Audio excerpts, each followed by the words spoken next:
Bueno, como comentábamos, ya la OEA, el Consejo Permanente, decidió enviar una misión diplomática a nuestro país. No tenemos fecha clara todavía de cuándo llegará para conversar con las diferentes instituciones y ver qué está ocurriendo, qué pasa con la crisis política que enfrentamos todos los peruanos y entendemos conversar con los diferentes implicados, las diferentes instituciones. Estamos, para analizar este tema, con Javier González Olaechea, doctor en Ciencias Políticas e internacionalista, y Óscar Cubas, ex agregado civil para asuntos jurídicos del Perú ante la OEA. Ante todo, muy buenas noches, gracias por acompañarnos. Y plantear el tema de concepto, las implicancias reales de esta decisión que se ha tomado. Veía algunos tweets, algunos mensajes del presidente, del premier Aníbal Torres, algunos de los ministros. ¿Esto representa, en términos políticos, un triunfo del gobierno del presidente, doctor? Si fuera un triunfo sería transitorio, pero además está basado en un informe de parte, vale decir, solamente ha escuchado al Poder Ejecutivo. En la boca o en el escrito del Presidente de la República y en la presentación del relator de Naciones de la OEA que vino, que yo lo escuché y omitió bastantes cosas en el informe, en la sesión del Consejo Permanente y por cuenta del canciller. De manera que, digamos que lo resuelto hoy es una práctica común. El Estado peruano, en este caso el Poder Ejecutivo, tenía derecho a acudir conforme al artículo 17 y 18, pero una vez que estén ya en Lima, los miembros de la misión van a tener que escuchar a todas las partes y confrontar la realidad con una versión parcializada que acusa a todos prácticamente, a ustedes, a la prensa, a nosotros los opositores, a los congresistas que son democráticos, en buena cuenta de ser parte de una banda organizada criminal, porque estaríamos socavando el poder ejecutivo, cuando lo que está en juego es combatir la corrupción que justamente ha generado el gobierno en 15 meses de ejercicio, e invocando la Carta Democrática la ha violado, porque ha violado el artículo 4, el artículo 5, el artículo 7, el artículo 9,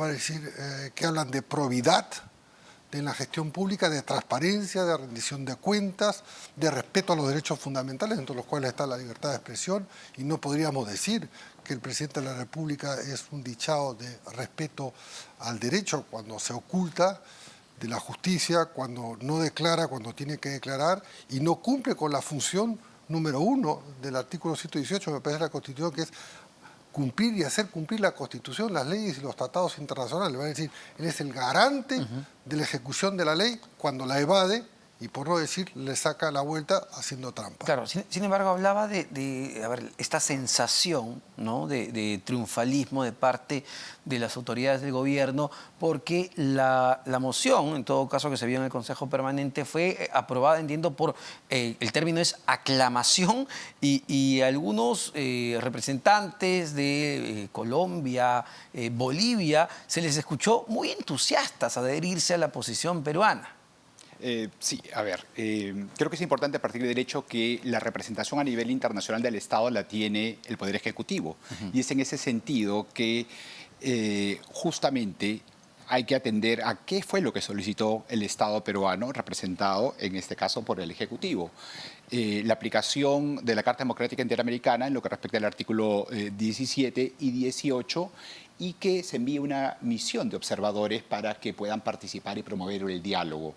Eso es lo que se ha conseguido. Se solicitó eso. Ahora, un poco lo que se podría entrar a debatir, justamente lo señalas, es cómo se llevó a cabo este proceso, porque ya tenían una resolución, ya prácticamente acordada. Se procedió a votar sin siquiera haber sido leído. El representante antiguo y Barbuda hizo esta mención. ¿Cómo vamos a votar si no sabemos el contenido de la resolución? Entonces, esto es un aspecto que creo que es importante. Sí, claro. Luego es el hecho, y definitivamente solamente tienen una versión, que es la versión del Ejecutivo, presentada y desarrollada por el canciller. Y en alguna medida también la coyuntura ha ayudado, dado que la Comisión Interamericana llevó a cabo una visita de trabajo a Perú, y justamente ayer en la noche se publicó un comunicado de prensa formulando algunas recomendaciones y expresando varios motivos de preocupación.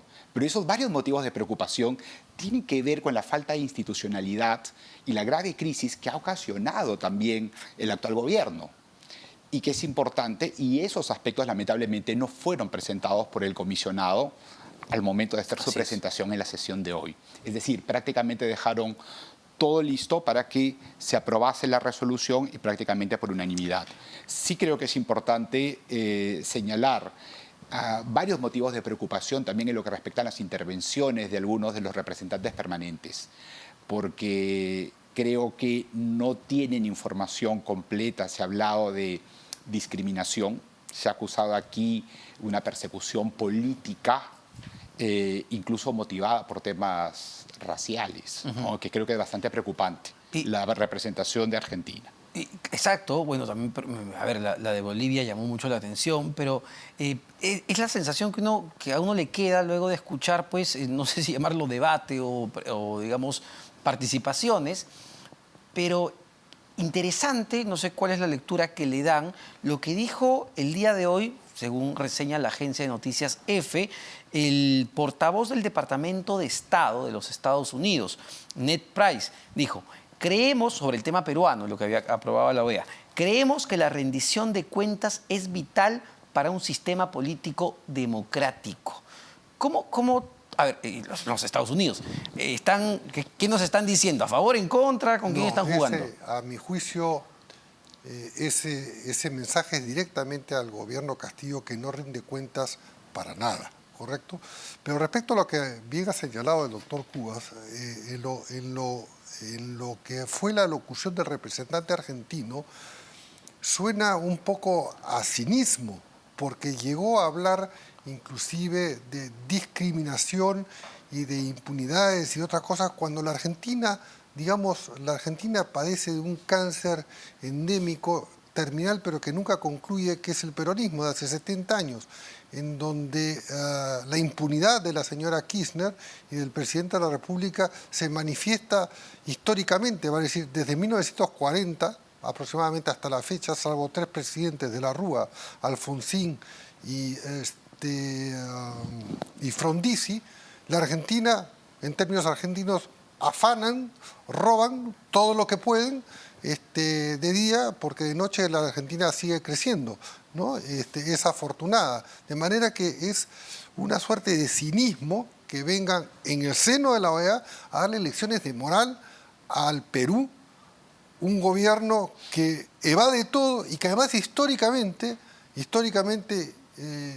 desde el Congreso de Tucumán de 1816 ha estado en permanente situación de casi de cesación de pagos, es decir, es un eterno deudor. Entonces la Argentina no cumple ni siquiera con los organismos internacionales, no cumple con los estándares de los derechos fundamentales, viola la ley de asociación civiles y políticos permanentemente, inclusive desacatando los mandatos de la Corte Suprema Argentina de hace unos 10 o 8 años. Pero yendo a los resultados, va a venir una misión.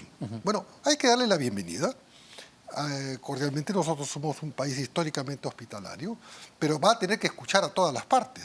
Va a decir, y cuando tenga que entrevistarse con la Fiscalía de la Nación, que tiene 190 elementos de convicción, no 10, ni 11, ni 12, ni 13, y hechos de público conocimiento, que están los videos donde el presidente ha estado despachando clandestinamente, donde hay familiares prófugos.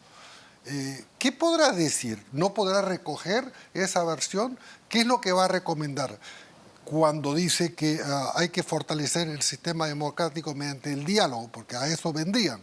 Un diálogo que ha sido negado sistemáticamente desde el día 1 por parte del gobierno, porque no entendió los resultados de la elección, que había ganado, según la OMPE y según el Jurado Nacional de Salas, las elecciones, pero que no tenía mayoría en el Congreso. Entonces ha estado en permanente socavamiento de los partidos políticos, violando también, en este caso, el artículo 5 o quinto de la Carta Democrática. Entonces va a tener que escuchar a todas las partes, y ahí veremos los resultados de un informe que no es vinculante. Exacto, pero a ver, es verdad, entiendo que no es vinculante. No es vinculante. Pero ¿de qué depende que al menos ese informe que se presente sea objetivo? ¿Hay garantías de que sea objetivo? ¿Va a depender de quién sea la cabeza de la misión diplomática que venga a nuestro país?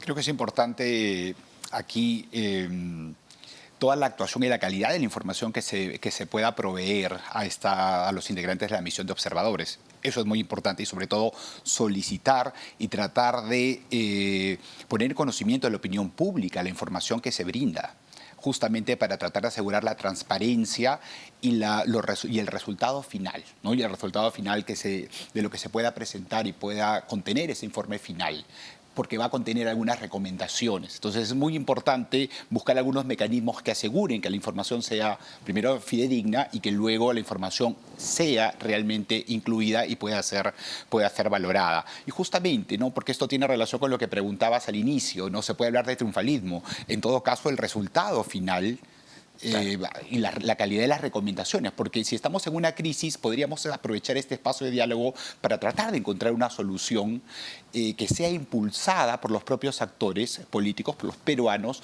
para encontrar una solución final a esta grave crisis en la cual nos encontramos sumergidos ya desde hace varios años, y que la Comisión Interamericana justamente en ese comunicado de prensa publicado el día de ayer toma nota, ¿no? Creo que hay un aspecto que se ha pasado por alto, ¿no? Hay una resolución de seguimiento a la Carta Democrática Interamericana que es del año 2011 y es muy importante porque el primer punto resolutivo de esa resolución habla sobre la importancia de la lucha contra la corrupción como condición indispensable en toda sociedad democrática.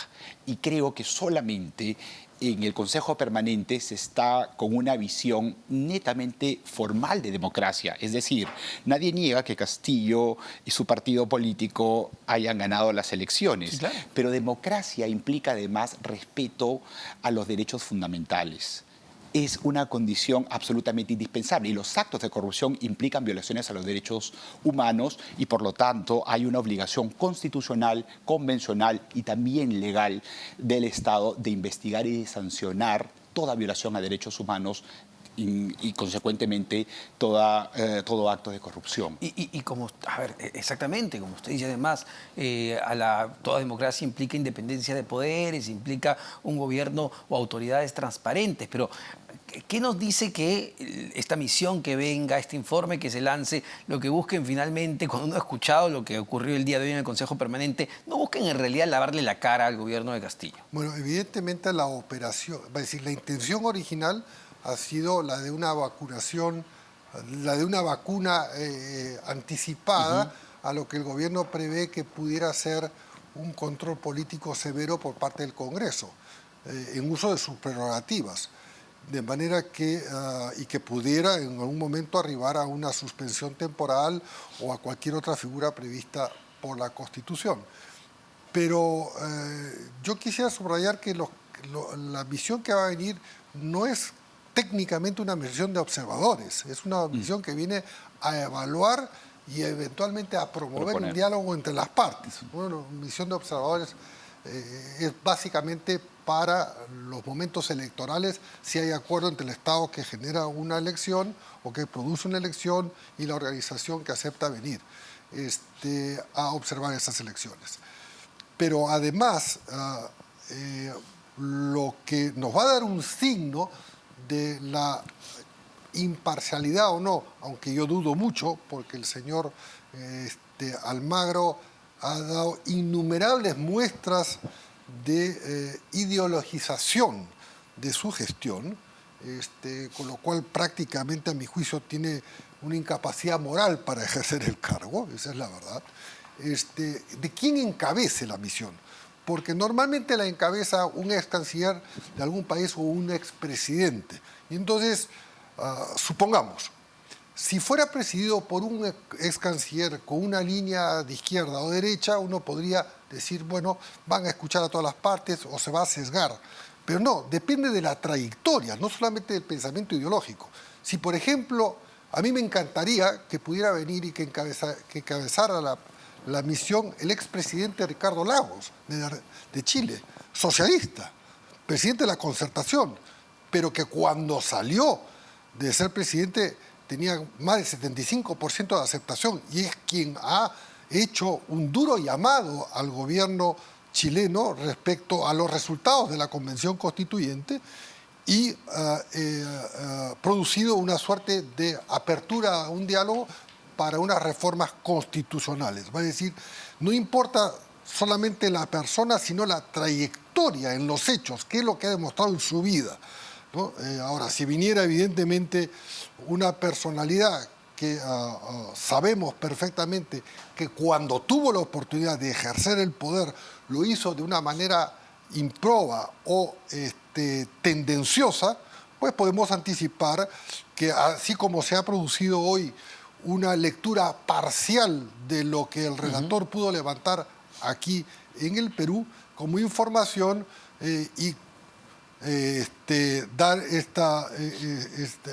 adoptar esta suerte de resolución, que por cierto borraron un punto, el punto cuarto, que era una condena, porque si no, no alcanzaba unanimidad. De manera que aquí nos encontrará a los demócratas para que conozca toda la verdad, no una parte de la verdad, porque lo que se ha expresado hoy en Washington es naturalmente muy tendencioso y responde solamente a una visión del gobierno, que nos considera a todos prácticamente una organización criminal que estamos dispuestos a boicotear al gobierno a toda costa, lo cual es absolutamente falso. Sin embargo, en términos prácticos y buscando, no sé, antecedentes o casos parecidos en América Latina y la región, ¿cuánto han servido estas comisiones de la OEA? Me pongo a pensar en dos países que están en un caos y una crisis humanitaria tremenda como son Venezuela y Nicaragua.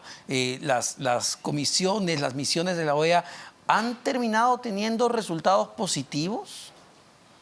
En algunos casos han llegado a promover cambios, ¿no? Cambios de gobierno, ¿no? En lo que respecta a algunas experiencias, lo que se busca básicamente es lograr consensos políticos, acuerdos, tiene una finalidad básicamente preventiva, ¿no? Pero sí han habido algunos casos en los cuales se han logrado algunos cambios sustantivos, ¿no? Como permitir que se lleven a cabo, que se convoquen a elecciones, por ejemplo, en algunos casos, ¿no?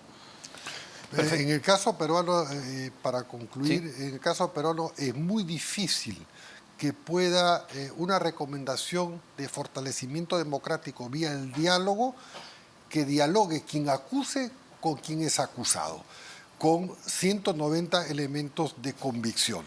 De manera que ese es el origen de esta misión, vale decir, la voluntad de tapar el sol con un dedo cuando en el fango se hunde toda, disculpa la expresión, toda la porquería que es de público conocimiento, que ni siquiera necesita ser demostrada, porque están prófugos.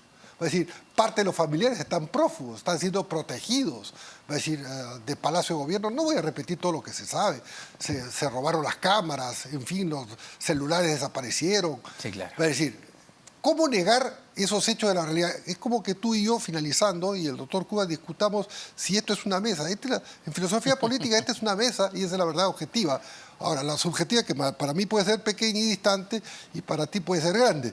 Pero esas verdades las van a tener que recoger acá, y bienvenidos son para hacérselas ver con lupa de aumento. Muchísimas gracias para ambos. Javier González Olaechea, doctor en Ciencias Políticas e internacionalista, y Óscar Cubas, ex agregado civil para Asuntos Jurídicos del Perú ante la OEA. Vamos rápidamente a una pausa. Venimos para conversar con el doctor José Ugaz, abogado penalista y ex procurador anticorrupción.